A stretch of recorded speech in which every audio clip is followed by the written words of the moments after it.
مساء الخير عليكم، ورجعنا لكم بفيديو جديد. وفي الفيديو ده الفيديو ده هنوضح حاجة مهمة جدا فيه، يا ريت كل الناس تاخد بالها منها. انت دايما لما تيجي تعمل عدة ضبط المصنع بتخش على الاعدادات من جوه، وبتيجي عندي عدة ضبط المصنع بتضغط عليها والجهاز بيبتدي يرستر مع نفسه. وبتتفاجأ بعد ما بتخش في الاعدادات بتاعة ضبط المصنع، بعد ما بيتعمل هيجي مرة واحدة ويطلب منك ايه؟ بيطلب منك الجيميل. تاجي انت طبعا ناسي الجيميل بتاعك ومش فاكر، انت مبتبقاش فاكر لا اسمه ولا الباسورد بتاعه.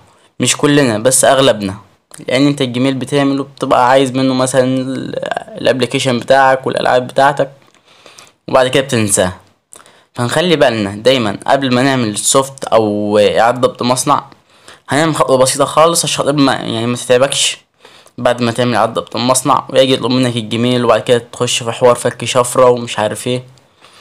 كل اللي عليك يا باشا ان انت هتخش على الاعدادات، هتنزل عند الحسابات والمزامنة اهي، حسابات والمزامنة هتضغط عليها.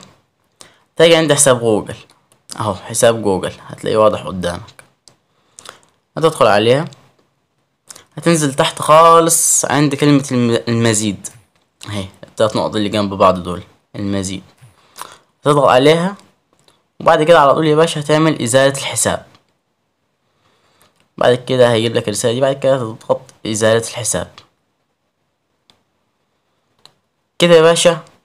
بعد ما هتعمل ازالة الحساب هيروح يجيب لك ارسم النقش بتاعك او حط بصمتك عشان تأكد ان انت صاحب الجهاز اللي بتعمل كده. هتحط بصمتك كده، حساب جوجل اتمسح كده. تقدر تعمل اعادة ضبط مصنع براحتك من غير ما حاجة توقف في طريقك او تجي في حوار فك الشفرة ده، لان ده قصة تاني. فالخطوة دي كتير مننا بينساها، فحبيت انزل لكم فيديو تبقوا واخدين بالكم من الخطوة دي. ان شاء الله تكونوا استفدتوا. متنسوش تدعمونا باللايك والسبسكرايب.